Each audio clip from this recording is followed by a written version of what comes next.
സത്യേട്ടൻ്റെ സിനിമയെ 2 ദിവസം തിയേറ്ററിൽ ഓടിയാൽ മതി. നമ്മൾ ചിലവാക്കി പൈസ നമുക്ക് മുതലാ. പിന്നെ ഓട്ടിയിട്ട് അത് നമ്മുടെ ലാഭമാണ്.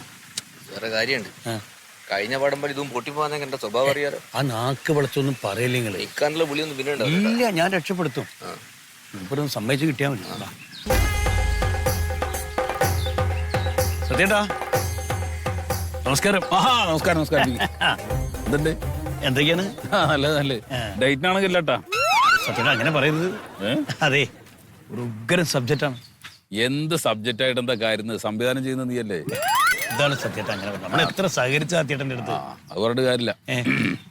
ഇപ്പൊക്കെ നല്ല പിള്ളേരുടെ കയ്യിൽ ഒരുപാട് നല്ല സബ്ജക്റ്റുകൾ നന്നായിട്ട് സിനിമ ചെയ്യുന്നുണ്ട്. പിന്നെന്താണ്, ഒരു ബ്രേക്ക് കിട്ടണല്ലോ. അതിന്റെ ബ്രേക്കിന് വേണ്ടിട്ട് അത് ഒരു ഉഗ്രം പ്രൊഡ്യൂസറാണ്. അപ്പൊ നമ്മൾ പടം ചെയ്യുന്നത് പൈസ നമുക്ക് എത്രയാ ചേർക്കാതെ പൈസ പറയാതിരിക്കാൻ പറയല്ലോ. ഇങ്ങോട്ട് തിരിഞ്ഞിരിക്കും. ശരിക്കും ഇങ്ങോട്ട് തിരിഞ്ഞിരിക്കും. നല്ല പ്രൊഡ്യൂസറാണേ. കാശ് എത്ര വേണമെങ്കിലും മുമ്പ് ഇറക്കും. കാശ് എത്ര വേണമെങ്കിലും ഉണ്ടെങ്കിൽ ബാങ്കിൽ കൊണ്ടുപോകണം. പൈസ നല്ല പലിശയും കിട്ടും. എന്തിനാ സിനിമയിൽ കളയണത്? അല്ല സത്യമായിട്ട് അങ്ങനെയല്ല. മൂപ്പർക്ക് ഇങ്ങളെ വെച്ച് നിങ്ങളെ നായകനാക്കിയ ഒരു സിനിമ ചെയ്യാൻ ഒരു ആഗ്രഹം. അത് ഞാൻ തന്നെ സംവിധാനം ചെയ്യണമെന്നൊരു മോഹം. അത് കുറച്ച് കടത്തായി പോയി. സത്യമായിട്ട് പണ്ടത്തെ പോലെ ഒരു കൊറിയൻ ഇംഗ്ലീഷ് സാധനമൊന്നുമല്ല. അല്ല അപ്പൊ മോഷണല്ല. സ്വന്തമാണോ? സ്വന്തമല്ല. ഒരു ഉഗാണ്ടെന്ന് പ്രചോദനം ഉൾക്കൊണ്ടാണ്. ഇൻസ്പിറേഷൻ ഉഗ്രം സബ്ജക്റ്റാ. സത്യേട്ടൻ ആ കേന്ദ്ര കഥാപാത്രം ചെയ്താണ്ടല്ലോ. അടുത്ത നാഷണൽ അവാർഡ്. അങ്ങനെ ഒരു കാര്യം ചെയ്യും. ആ ഉഗാണ്ടൻ സിനിമയുടെ സംവിധായകൻ ഉണ്ടല്ലോ, അങ്ങയുടെ നമ്പർ എനിക്കിതാ. നമുക്ക് അവനെ കൊണ്ട് സംവിധാനം ചെയ്യിപ്പിക്കാം. നീ നോക്കി. എത്ര വിശ്വാസമില്ലാണ്ടായി പോയി. അല്ല എത്ര പടങ്ങൾ നമ്മൾ ഒരു ബ്രേക്ക് കിട്ടാൻ വേണ്ടിട്ടാണ്. നിങ്ങൾക്ക് പൈസ കിട്ടിയാ പോരെ? പൈസ പടം ചെയ്യാ, പൈസ കിട്ടും. എത്ര പൈസ ആണെങ്കിൽ നമ്മൾ തരും. അതിനപ്പുറത്ത് വേറെ ആലോചിക്കാനാ. പ്രൊഡ്യൂസറാണ്. പൈസ ഇഷ്ടം പോലെ ഉണ്ടേ. വേണമെങ്കിൽ അടുത്ത പടം പറഞ്ഞ് ചെയ്യും വേണമെങ്കിൽ. അയ്യോ അത് വേണ്ട. അല്ല സത്യമായിട്ട് ഒന്നുകൂടെ ആലോചിച്ചിട്ടേ. ഇനി ആലോചിക്കാനൊന്നും ഇല്ലടോ. നല്ല നല്ല പിള്ളേരുണ്ട്, നല്ല സബ്ജക്റ്റ് ആയിട്ട് വരുന്നത്. ഞാനത് ചെയ്താ പോരെ? അല്ല സത്യത്തെ കാണാം. ശരി കോട്ടെ എന്നാ പിന്നെ.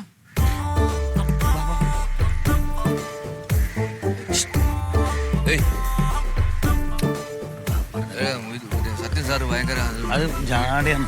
ജാട കുറച്ച് പടങ്ങൾ കിട്ടാകുമ്പോഴേക്കും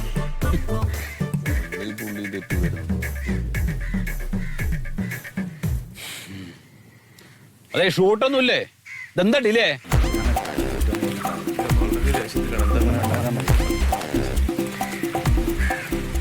സാറേ ചെറിയൊരു ഡിലേ ഉണ്ട്. എന്താ ഡിലേ? ഒരാൾ കൂടി വരാണ്ട്. ആരെ? നമ്മുടെ പടത്തിലെ നായിക. അവളിവിടെ ഉണ്ടായിരുന്നാണല്ലോ. ഓക്കൊരു യൂട്യൂബ് ചാനലിന്റെ ഇന്റർവ്യൂ ഉണ്ട്. യൂട്യൂബ് ചാനലിന്റെ ഇന്ന് ഇവിടെ ഷൂട്ടാണോ നടക്കുന്നത് അതോ യൂട്യൂബ് ചാനലിന്റെ ഇന്റർവ്യൂ ആണോ? ഷൂട്ടാ സാർ. നിങ്ങളൊരു കാര്യം ചെയ്യും, അവൾ ഇന്റർവ്യൂ എല്ലാം കഴിഞ്ഞിട്ട് വരുമ്പോൾ നിങ്ങളുടെ സൗകര്യം കൂടെ ഒത്തു വരുമ്പോൾ നിങ്ങൾ എന്നെ അറിയിക്കുക. അപ്പൊ എനിക്ക് സൗകര്യം ഉണ്ടെങ്കിൽ ഞാൻ വരാം.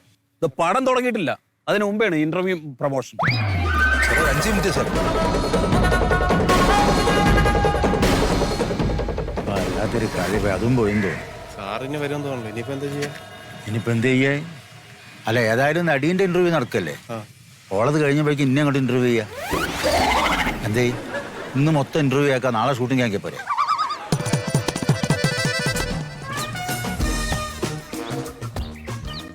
സുഭാഷേ, ഞാനേ സ്റ്റുഡിയോയിലേക്ക് ഒരു കാർഡ് കൊടുത്തു വിട്ടിട്ടുണ്ട്.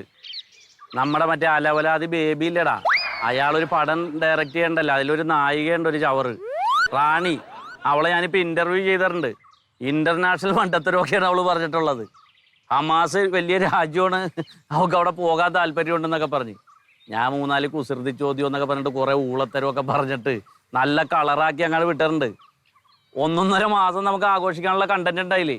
നീ അന്ന് അങ്ങോട്ട് ബൂസ്റ്റ് ചെയ്തിട്ടേ ഒന്ന് ഗംഭീരമാക്കിക്കോ.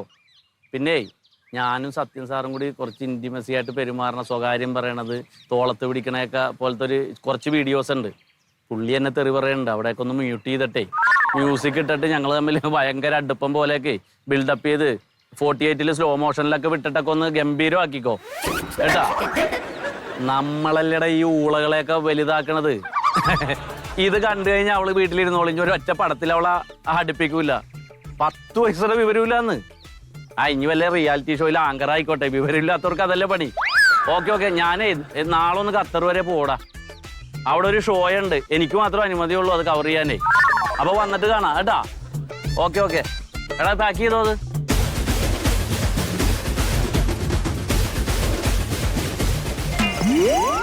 എൻ്റെ 21ാമത്തെ സിനിമയാണ് മച്ചിലമാറല്ല.